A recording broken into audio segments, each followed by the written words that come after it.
Shalom and good evening, everyone. I'm Amir Tsarfati, and I'm here from Connect here in Galilee, right by the Jezreel Valley.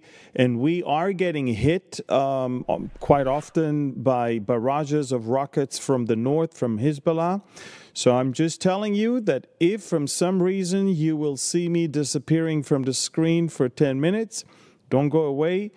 It is because there is a incoming rocket alarm and that we have to go to a nearby bomb shelter for 10 minutes. But this is a special Q&A regarding the war that we are right now finding ourselves in, not only in Gaza with Hamas, but also in the north with Hezbollah and with Iran. Iran, Persia, not Elam, Iran. We are kind of at war with Iran. From the very get-go, it was all about the Iranian proxies that are operating against us, and we don't fight against any other official country. We don't fight against the army of Lebanon, or the army of Syria, or the armies of Iraq, but we are definitely at war with the Iranian proxies, and we are exchanging some punches with the Iranians directly. And by the way, in the next 24 to 72 hours, expect something big to happen in Iran. We know it, and they should also know it. Okay, let me start with a prayer, and then I'll dive right into questions. You guys sent us a lot of questions, and I would love to answer as many as I can. So, Father, we thank you for your word. We thank you for being in control of everything. Now we ask that you will preside over this broadcast, over the technical aspect of it. Bless the people in the control room. Bless our people abroad that are receiving and sending us the questions. And we ask that also you will use this broadcast to comfort, educate, and also give us a sense of complete trust in you and in everything that you do. You allow things to happen for a reason and for a season. We thank you and we bless you in Yeshua's name. Amen. Again, shalom everyone. I'm Amir Tsarfati. This is a special Q&A on Israel at war. You guys were given the chance to send us questions regarding the war. I could sit here and talk forever, but I actually wanted an opportunity to answer your questions. And a lot of you sent us good questions, and I will dive into the first one. Hamas is the government of Gaza. Let's go to the first one, not to this one.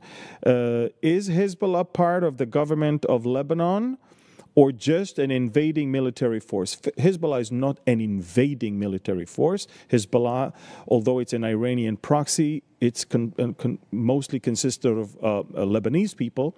It's a political and military organization. It has representatives in the government and the parliament, and it also has its own military. So I would say this: Hezbollah is enjoying both worlds. I mean, they have their own military that controls southern Lebanon completely. They are working under the open eye and the noses of the United Nations Special Forces of Lebanon, UNIFIL. UNIFIL is useless. They are just allowing, instead of preventing Hezbollah, they are allowing Hezbollah to actually entrench themselves across southern Lebanon and in complete violation of United Nations Security Council Resolution 1701. So, yes, they are part of the government in Lebanon, but also operate as their own separate militia, which is 10 times or maybe 100 times stronger than the actual Lebanese military. Now, Daniel asks, is the IDF going to use the ammunition they confiscated from Hezbollah? It's very interesting, Daniel, that you asked. We found tons of Russian and Chinese-made, as well as Iranian-made weapons. We found Shoder missiles, anti-tank missiles such as Kornet. We found tons of rockets and tons of grenades and explosive and mines. The Israeli military is going to train special units to use this type of weapon in order for us not to have to throw it away, but to actually use it against our enemy. So yes, these are weapons worth hundreds of millions of dollars that Hezbollah left behind as they ran away from the front in southern Lebanon, and we are definitely going to use them. We have another one. Have mobile shelters been provided to the older homes without bomb shelters built into them? Well, in Israel, up until the early 1990s, bomb shelters existed, but they were not part of the house. They were community bomb shelters outside where people would run from their home down to the ground level and enter a bomb shelter. Ever since Saddam Hussein fired rockets at Israel in 1990-91, the building codes in Israel changed, and new homes and new houses and new apartments were all required to have a safe room, a bomb shelter within the house. So, of course, homes that are older have community bomb shelters. Homes that are newer have their own.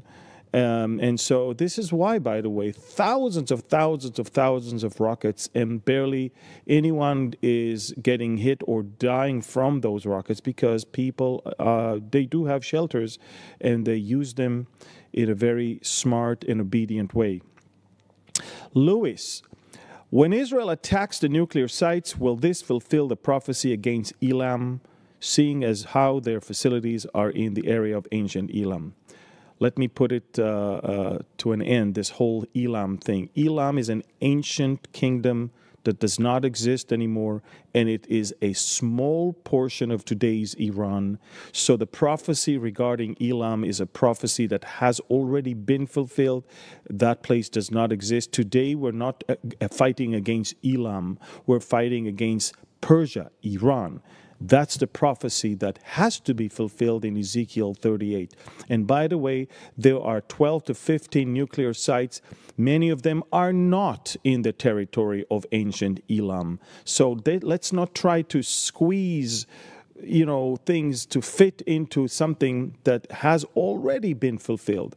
So as I said, today our war is against Iran, and the ancient name of Iran is Persia. And therefore, Ezekiel 38 is next. Any prophecy regarding Elam is a prophecy that has already been fulfilled. Okay, so it has to be very clear. Although in the ancient territory of Elam, there are some nuclear sites today, but there are many more nuclear sites not in that territory. So I wouldn't try and squeeze that thing into that prophecy. Joni asked, what possible reason could justify not destroying Iran's nuclear weapons? That's a very good question. In fact, if you ask me, we must destroy Iran's nuclear program, because once they have a weapon, you can imagine what they could do. I mean, they really want to destroy us, but they also want to destroy Saudi Arabia, and they also want to destroy any regime that may pose a threat to theirs. So we will do the whole world a great favor if we attacked their nuclear program.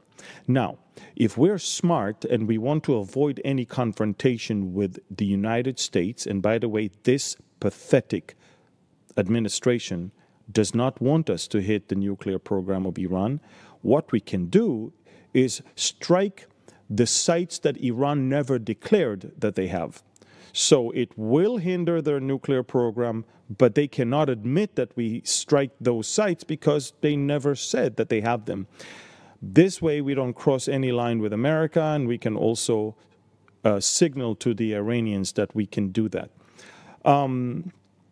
The current U.S. administration is the biggest problem that we have right now in order to achieve complete victory over Hamas and Hezbollah, as well as Iran.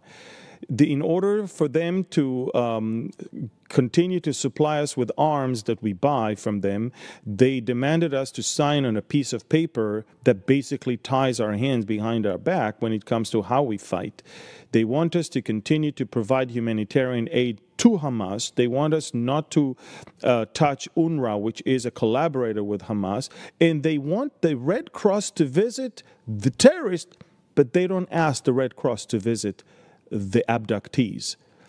Shame on American administration that is taking care of Hamas terrorists way more than our own abductees, among which some are American citizens. So that's what we have right now, and it is just disgraceful. But this is what we have right now. Now, Israel, according to the Washington Post, which is very progressive and liberal, Israel Prime Minister said to Biden that we will not attack the nuclear sites or the oil and gas infrastructures. Allow me to doubt if the Washington Post indeed is correct. Israel is not going to tell anyone what we're about to attack. America told us not to enter into Rafah, and thank God we did. America told us not to enter into Lebanon, and thank God we did. Do you know what we found in Lebanon? Let me tell you something. A week and a half ago, we entered into southern Lebanon, and we found out that Hezbollah was ready and planning something 10 times worse than October 7th. The weapons, the maps, the bunkers, everything was ready. We prevented another October 7th.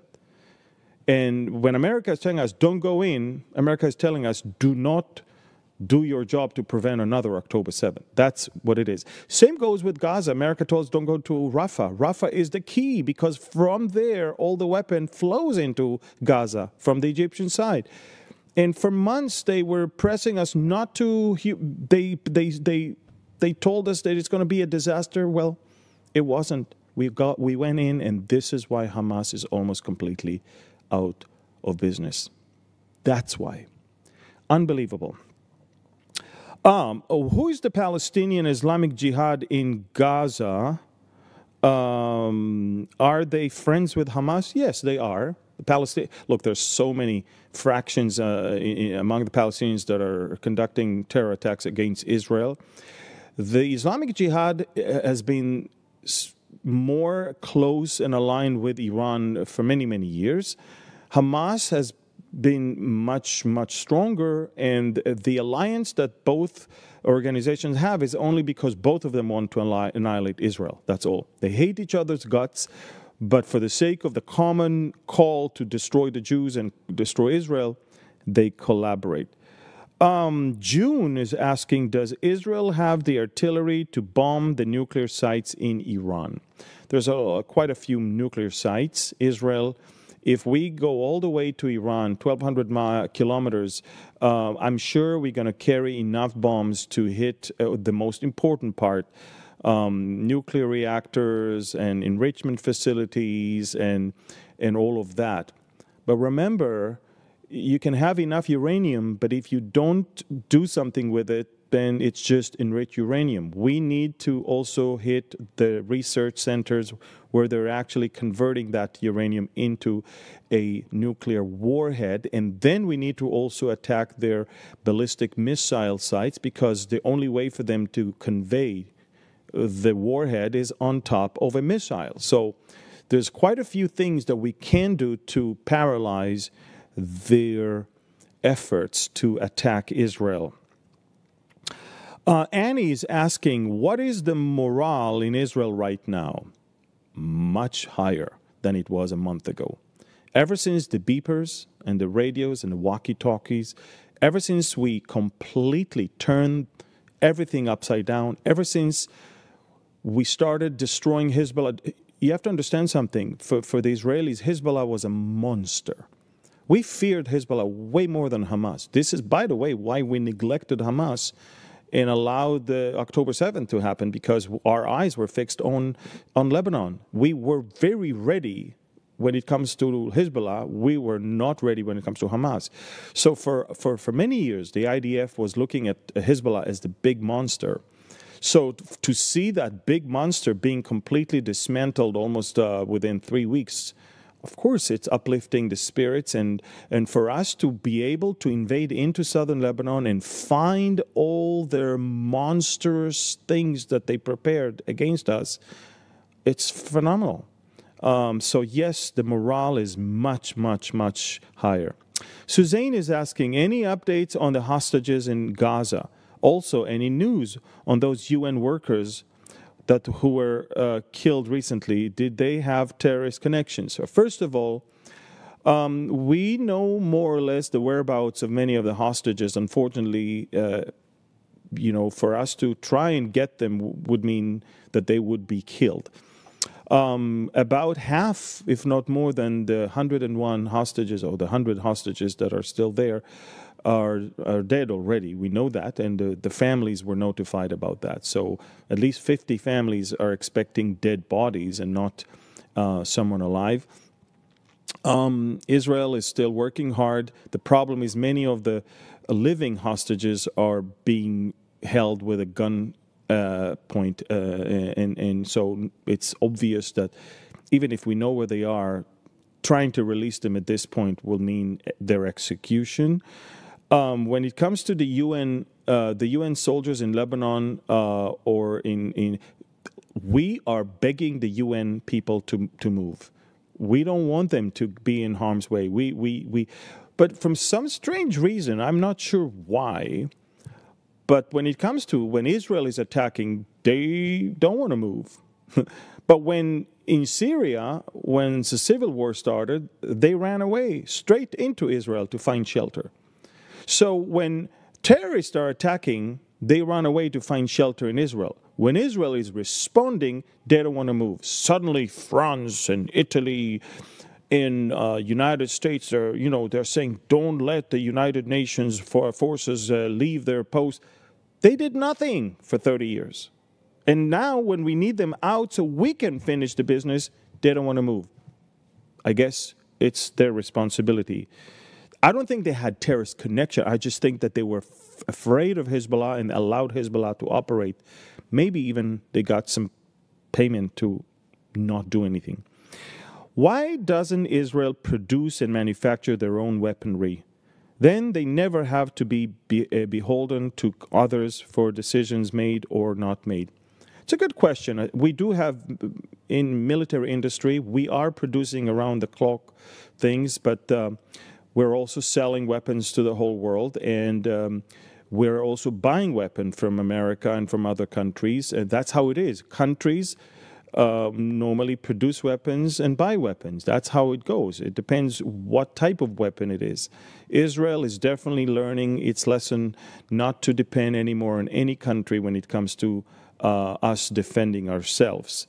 We are producing, in fact, the bombs that killed Nasrallah in Beirut were actually Israeli bunker busters. If you follow me on Telegram, you know that already.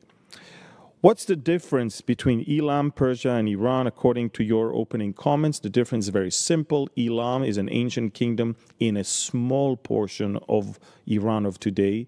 Persia is a much more general name of all of Iran of today. So I truly believe that today we're fighting against Persia in the Bible and not against Elam. Elam is a kingdom that disappeared already, and the prophecies regarding Elam have been fulfilled. That kingdom does not exist anymore, and that's it. JT, do you think Iran will use nuclear force? Iran doesn't have yet the warhead. They may have enough uranium. I believe they do. I don't think they move to already take it into the production of a nuclear weapon, and I believe that they want to do it. They're trying to do it, but this is why I believe we must paralyze that process right now. How are bomb shelters effective if they are above ground? Bomb shelters are effective when they are thick concrete, walls, ceiling, and also windows and doors. So even if the bomb is falling around, the blast will not kill anyone. And so it's way more effective than just being in a place that can easily be penetrated. Sonia is asking, what is the difference between Hezbollah and Hamas? Hamas is a Sunni Muslim organization, Palestinian, that belongs to the Muslim Brotherhood movement. Hezbollah is a Shiite Muslim organization that actually is a proxy of Iran. They normally hate each other. Shiite and Sunnis have been fighting for the last 1,400 years, and they've been killing each other for decades. But for the sheer goal of destroying the Jews and Israel, they now collaborate. Denise is asking, we were told 5 hypersonic missiles have penetrated the Iron Dome and struck their targets. Is it true? Well, the Iranians claim they shot hypersonic missiles. They don't. We were not attacked by hypersonic missiles at all. Out of the 200 rockets that were fired, about 23 penetrated, but we allow them to penetrate in order to fall in open areas. Some did hit some structures. But it didn't kill anyone, and it didn't destroy any important thing. So it's simply not a legitimate report, Denise. Renee's asking, is the Ayatollah, Iran's supreme leader, considered a military target by the IDF? Absolutely.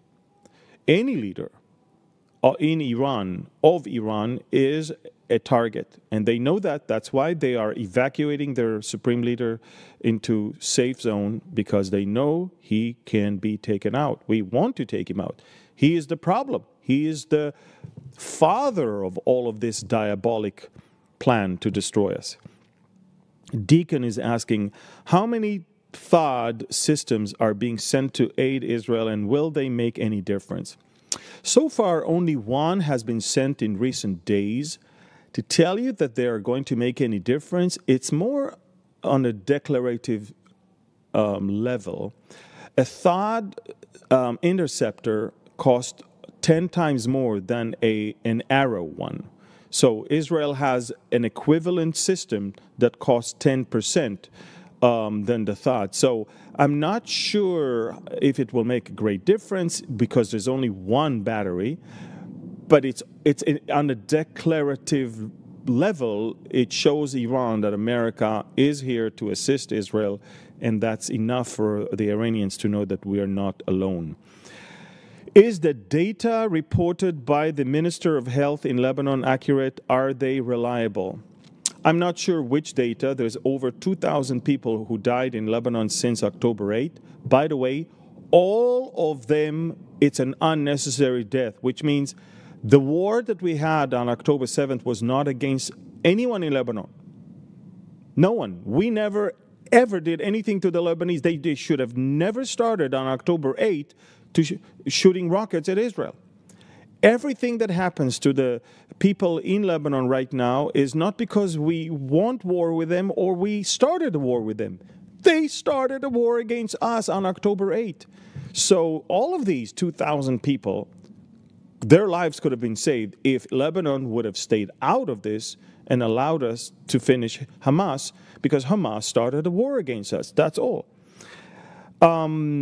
Ronald is asking, taking the Biden-Harris attitude towards Israel into consideration regarding the continuous supply of ammunition, will Israel run out of ammunition soon?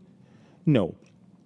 Now, if the war will last 2 more years, I mean, we're in trouble, but this is a very long war. We're entering the 13th month, and, we have intercepted many thousands of rockets. But to tell you that we run out of ammunition, we are not. We know how to handle things.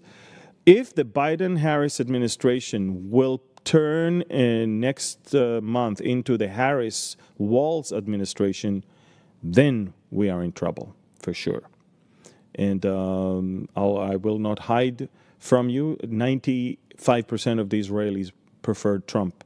We know where he stands. We know that he is committed to destroy Iran's nuclear program. Look, President Trump right now is under threat from the Iranians. The Iranians want to kill him. He knows that. Biden knows that. The U.S. knows that. We know that. They are actively working hard to try to eliminate him and try to have Kamala Harris becoming the next president of the United States. That says a lot about who Kamala is if the Iranians so desperately want her to be in power. As far as Israelis and Jewish people worldwide, we know exactly who is much better president for us, and let's hope that he will win. Philip is asking, what is the latest update about the mole in Iran's leadership? The later update is that there are many moles in Iran's leadership, and many moles in the Iranian Revolutionary Guard, many moles among Hezbollah leadership, and many moles also in other militias. If you're talking about Khani, the leader or the commander of the Al-Quds force, he appeared today on television. He looked terrible, but he is still alive. It appears that he's there, but the Iranians know that we completely penetrated into their ranks. They know that. In fact, the Iranians also know that Hezbollah was completely penetrated. That's why they don't appoint a Lebanese person anymore to be the head of Hezbollah. They're sending one of their officers to run the operations in Lebanon on behalf of Hezbollah.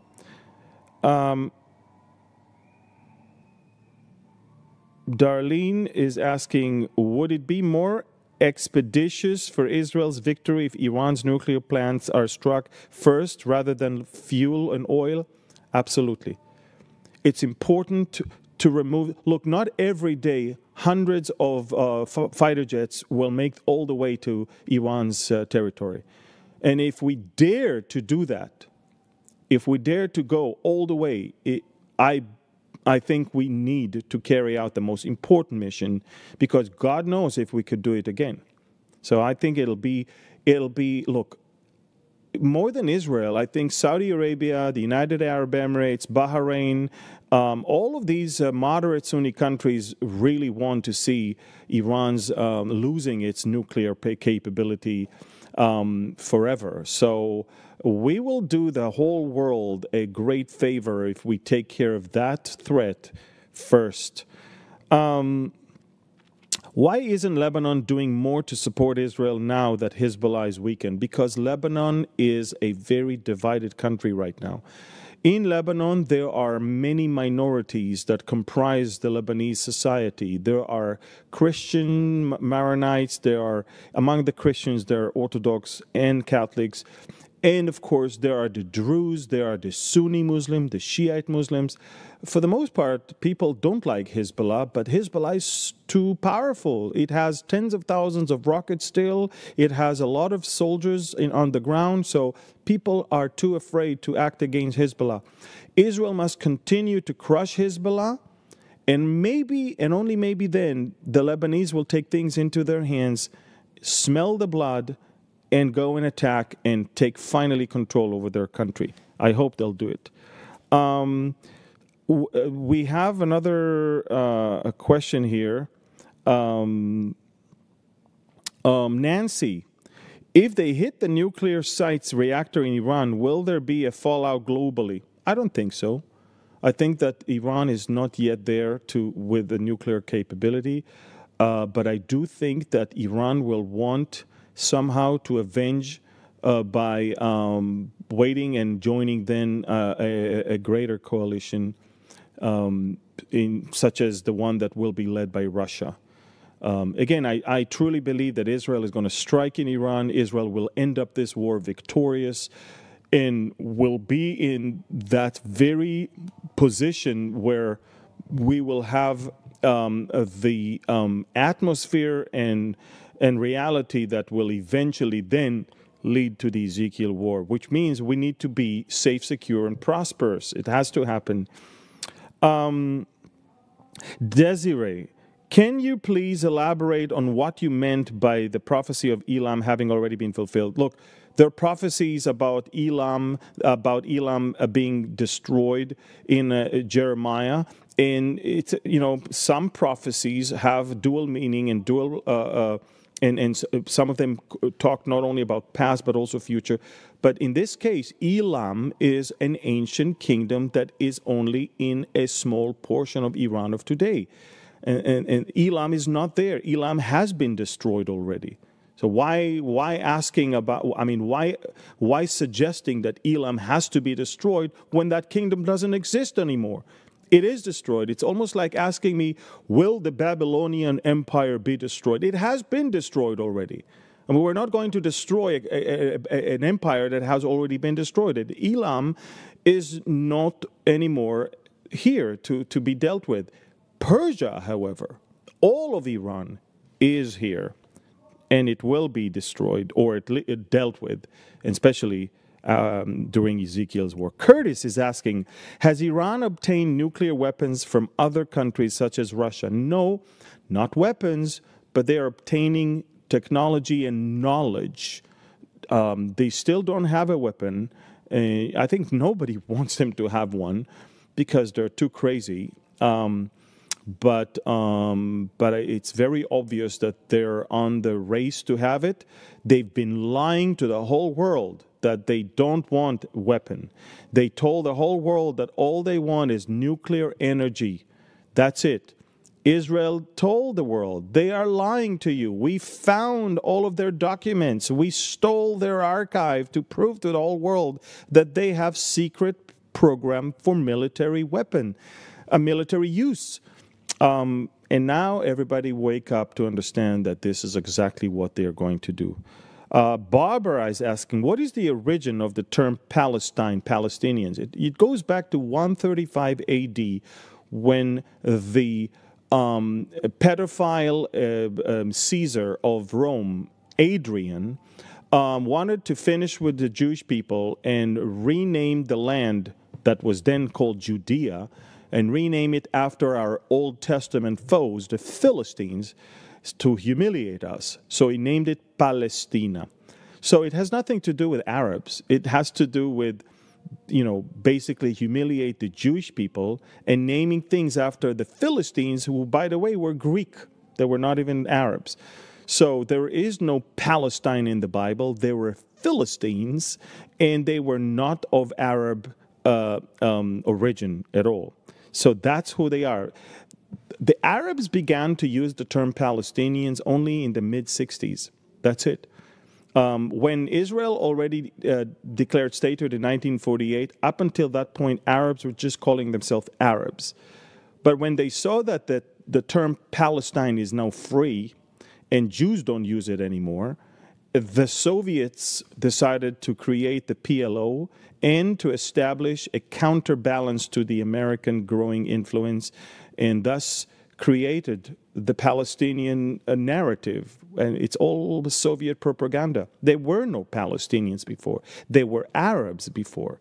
We have all of their literature from before 1948. It's the Jews that call themselves Palestinians because we followed the ancient name of the Romans, and that appeared on every map until we established finally our independent state once again, and then restored the name that was given to us, Judea, of course, and Israel. What profit does the current U.S. administration have when it pushes so hard for Iran nuclear program not to be targeted or stopped? All they care right now is for the elections to go smoothly and for war not to widen and for oil prices not to go up and for American troops not to have to be having boots on the ground. So de-escalation is the term that American politics is using right now. They don't understand that in order to achieve peace, you need to win a war. If you don't win the war will never end. So de-escalation, it's prolonging the war rather than, by the way, if it wasn't for the shenanigans of this administration, we would have already wiped out Hamas and probably Hezbollah. So that's the problem that we have. Jasper is asking, Jasper is asking, when will the Iron Beam be operational? Weeks. It's almost there. Rose, do you believe that this present war is the Gog and Magog war in the book of Ezekiel? Is this a sign of the rapture? No, this is not Gog and Magog. This is a war that is not in the Bible, like other wars. But I believe this is the war that will prepare the ground for the Gog and Magog. Gog and Magog, or Gog from the land of Magog in Ezekiel, is a war that is led by Russia and Turkey and Iran against Israel, and eventually God supernaturally will win and destroy them. This is not this war. So, and as far as the rapture is concerned, the rapture doesn't need any war to happen. The rapture is imminent. It can happen today, tomorrow, or even a week or a year from now. It doesn't have to have some war. The only thing that you have to remember, the only stipulation when it comes to rapture is it has to happen before the rise of the Antichrist. That's according to 2 Thessalonians chapter 2. So, again, when we see the world preparing with the spirit of the Antichrist and preparing for a future world leader, you know, obviously, then that the rapture is around the corner. Kim, how credible is the threat from Ireland to join forces to defend Hezbollah? It's not credible. Not at all. I mean, Ireland is not even willing to accept Palestinians into its territory. Look, they talk and talk and talk. When it comes to doing things, they don't do it. Trust me. I mean, you can see what's going on there and see that they're not exactly enjoying the people that are supporting terrorism in their own country. Again, the Irish government wants the Irish UN soldiers not to move and not to evacuate. And by doing so, it's kind of protecting Hezbollah. But that's Ireland is not going to join the war. Domingo is asking, is there a possibility to change the leadership in the UN? Is there, if there is, in what way? There is no possibility. The UN is a corrupt body of mostly non-democratic countries, and it elects someone, in this case, is the worst that we've had in many years, anti-Semite. He hates Israel. He's a persona non grata. He's not even allowed to come to Israel. I don't even care. For us, UN stands for United Nothing or for Unnecessary. Angie is asking, how do you think the destruction of Damascus will happen? It's a very good question, Angie. I think that the destruction of Damascus is going to lead eventually to the Ezekiel war. I believe that as all eyes were first on Gaza and then on Lebanon, now all eyes should be fixed on Syria, because Syria is the key maybe for us to eventually reach Iran and completely collapse this axis of evil and all of the octopus arms of the Iranians. So I believe that Iran and Russia and Turkey are so invested in Syria, that if something like that happened, that will really seal the deal for that coalition against us. We also have, where is Fatah in all of this? And why do we never hear of Abbas? Abbas is irrelevant. He's an old, corrupt Palestinian leader, a Holocaust denier. Nobody trusts him even among his own people. He's irrelevant, and you don't hear about them because he's not ruling. He's not ruling. Everywhere there's the Palestinian Authority, there is chaos, there is lawlessness, and that's it. He's out of control. Don't trust him. Bad news. Does the Bible say how long Israel will enjoy peace and prosperity before Ezekiel 38 war? No. The Bible doesn't say that. The Bible talks about the length of years after the war, how long it'll take us to burn the weapons of war and all of that, but we don't know how long it's going to be before, but we know it has to be peaceful and it has to be prosperous. So even if it's for 1 or 2 years, it's enough for that coalition to gain momentum, gain power, and then come against us. But remember, for that to happen, America has to be weak, and Europe has to be weak, and Russia has to take advantage of this. Carolyn is asking, why can't they find Sinwar? Well, it's very simple. Sinwar is under the ground, surrounding himself with hostages, not using any means of communication. And even if we know where he is, we can't get to him without knowing that 20 or 30 of our hostages will be killed instantly. So it's not like we don't know where he is. We just can't operate right now without risking the lives of the living hostages. Annalise is asking, since Hamas is almost defeated, why is it still so hard to free the hostages? Because America is tying our hands behind our back. We're trying right now to basically lay siege, deny every supply to the terrorists so they surrender, and America will not allow us. That's why. As I said before, America is demanding us to bring the Red Cross to visit terrorists. It demands us to bring humanitarian aid. It demands us to... And all of this humanitarian aid is being stolen by Hamas and keeping Hamas in power. I don't understand, but that's what we have to deal with. Pete is asking, why are drones such a problem for Israeli technology to detect? It's because it's so low-tech. It's a slowly flying in low altitude vehicle. Israel is very advanced. And by the way, we are working right now on a new technology, which will be revealed very soon. But it is so low tech that it's actually a problem for us. But remember, a drone can never bring down a high rise or destroy a large place. But it can definitely hit any crowded area and kill some people. Christensen is asking, someone say that the tribulation has begun on October 7th. Is that true? Absolutely not. Anyone that claims that never, ever, ever read the book of Revelation. For the tribulation to begin, the Antichrist has to first appear as a man of peace, because the tribulation is made of 7 years of false peace and later on a horrific war. But it's not something even near to what is going on right now. Guys, read the book of Revelation. Read the description of the tribulation. These are cataclysmic events that the world has never, ever seen before. That's not what we have right now. I'm sorry to say that. Caroline is saying, is the Gaza in the Bible the same Gaza as today? It's the same area. The Gaza Strip today is all the way from the Egyptian border all the way to the border not far from Ashkelon in the north. And yes, the part of what we have today as Gaza is the Gaza of the Bible. By the way, inside Gaza, Palestinian area right now, there are ruins of a Jewish synagogue. Jews live there, just so you know.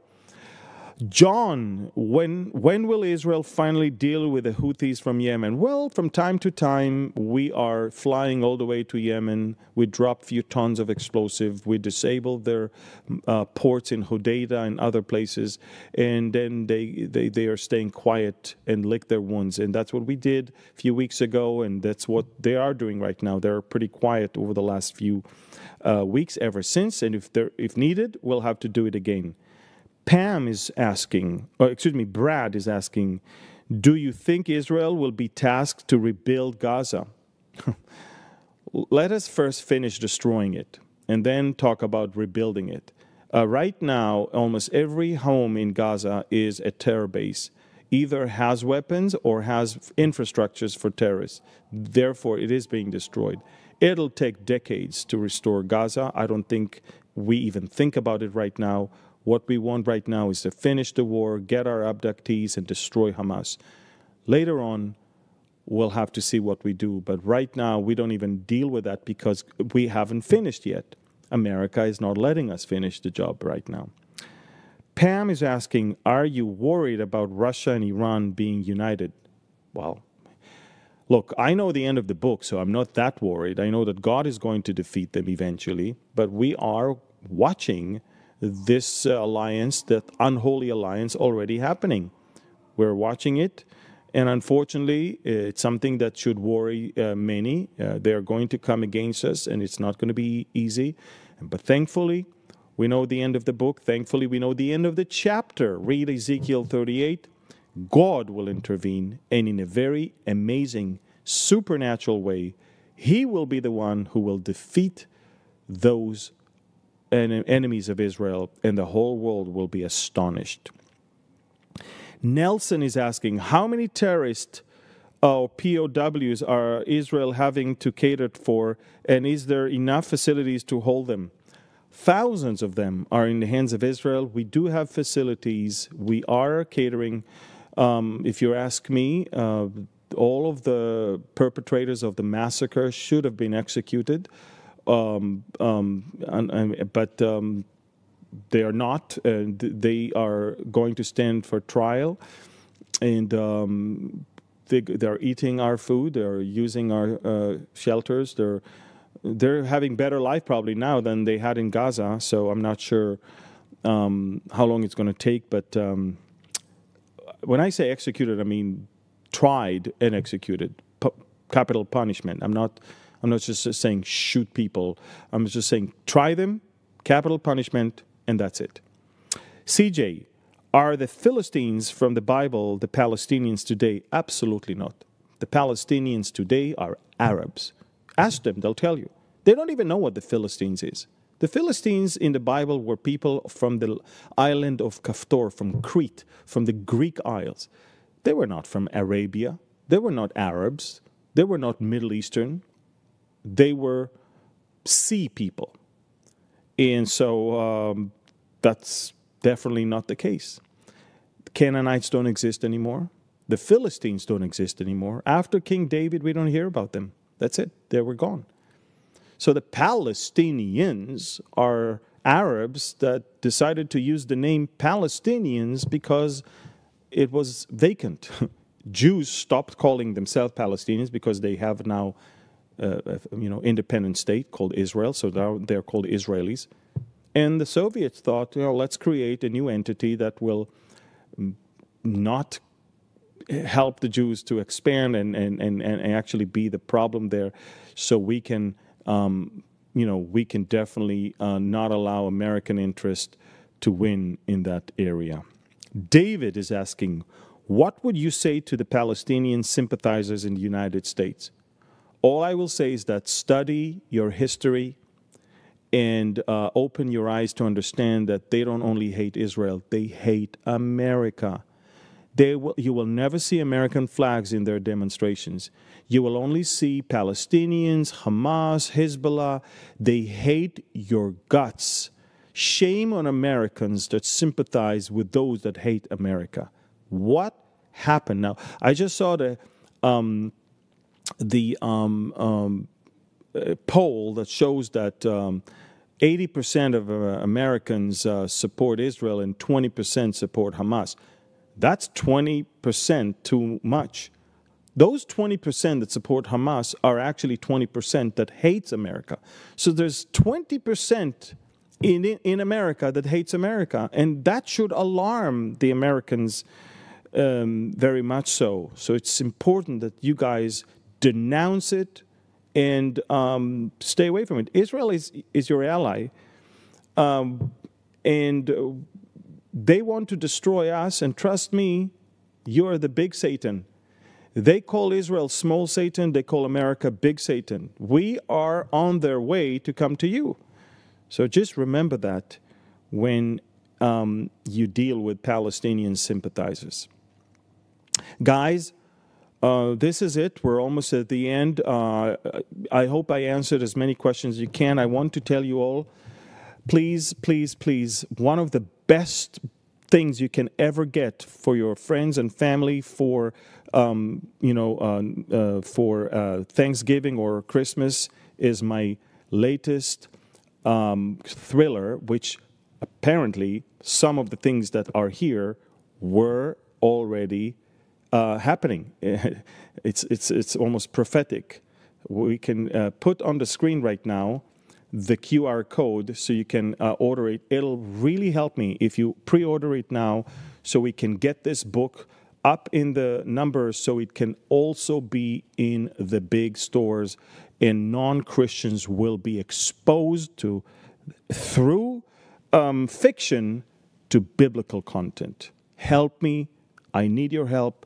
The Sick Man's Rage. This is the fourth installment, and all four of them are describing the members of the countries of Ezekiel 38. It's phenomenal. You will not let this book down.